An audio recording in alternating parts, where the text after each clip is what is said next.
এয়া সম্ভৱ হৈছে অসমবাসীৰ আশীৰ্বাদ, মোৰ দলৰ প্ৰতিজন কাৰ্যকৰ্তা, ছ'চিয়েল মিডিয়াৰ সেই ল'ৰাকেইজনৰ পৰা যুৱ মৰ্চাৰ কেইজনৰ পৰা জ্যেষ্ঠজনলৈকে সকলোৰে আশীৰ্বাদ। আৰু মন্ত্ৰিত্বটো এটা দায়িত্ব বুলি ধৰা হয়।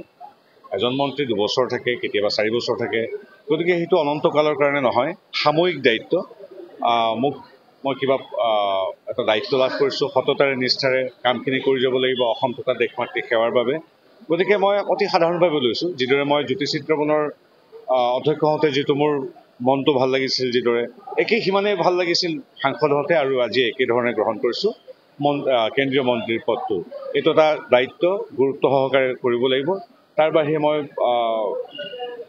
এইটোৱে ভাবোঁ যে দলৰ মোৰ প্ৰতি এটা স্বীকৃতি। অসমীয়া সমাজ জীৱনত আপোনাৰ ভূমিকা অনন্য, আমি সঁচাকৈ স্বীকাৰ কৰিছোঁ। এই যিটো মন্ত্ৰিত্ব লাভ কৰিলে, এই সমাজ জীৱনত আমাৰ সংস্কৃতিটো কিবাকৈ আপুনি এগৰাকী মন্ত্ৰীৰ বিভাগবিলাক, এতিয়া মোৰ বৈদেশিক পৰিক্ৰমা মন্ত্ৰী, এইটো এটা বেলেগ ধৰণৰ বিভাগ।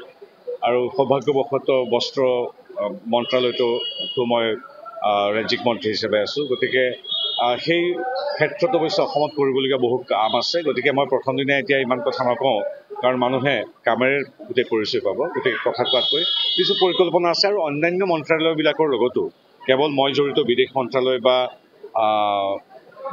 বস্ত্ৰ মন্ত্ৰালয় নহয়, এগৰাকী কেন্দ্ৰীয় মন্ত্ৰী হিচাপে বাকী মন্ত্ৰালয়বিলাকৰ লগতো আমি যোগাযোগ কৰিব পাৰিম।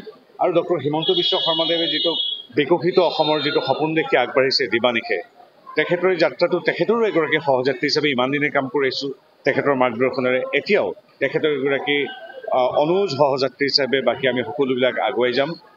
ভাৰতখনৰ ক্ষেত্ৰতো ৰাষ্ট্ৰীয় পৰিপ্ৰেক্ষিতত মোদী ডাঙৰীয়াৰ শুভাশীষ, তেখেতৰ মাৰ্গদৰ্শনে আগুৱাই আমি নিজৰ জন্মভূমি অসমখনৰ বাবেও অসমৰ ৰাইজৰ শুভাশীষেৰে আমাৰ মুখ্যমন্ত্ৰীৰ বা আমাৰ দলৰ যিটো সপোন, সেই সপোন সাকাৰ কৰিবলৈ আমি অহোপুৰুষাৰ্থ কৰিম।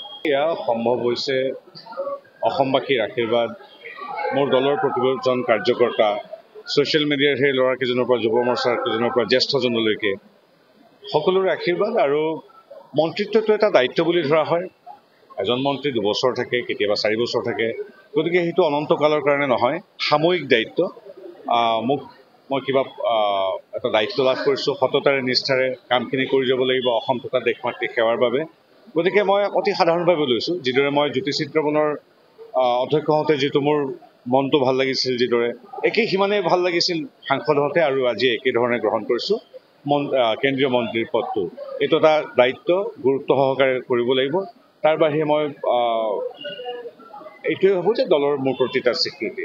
অসমীয়া সমাজ জীৱনত আপোনাৰ ভূমিকা অনন্য, আমি সঁচাকৈ স্বীকাৰ কৰিছোঁ। এই যিটো মন্ত্ৰিত্ব লাভ কৰিলে, এই সমাজ জীৱনত আমাৰ সংস্কৃতিটো কিবাকৈ আপুনি এগৰাকী মন্ত্ৰীৰ বিভাগবিলাক, এতিয়া মোৰ বৈদেশিক পৰিক্ৰমা মন্ত্ৰী, এইটো এটা বেলেগ ধৰণৰ বিভাগ।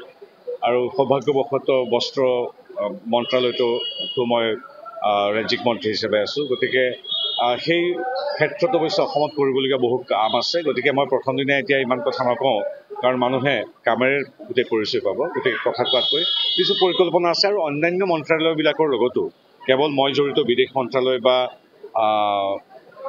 বস্ত্ৰ মন্ত্ৰালয় নহয়, এগৰাকী কেন্দ্ৰীয় মন্ত্ৰী হিচাপে বাকী মন্ত্ৰালয়বিলাকৰ লগতো আমি যোগাযোগ কৰিব পাৰিম।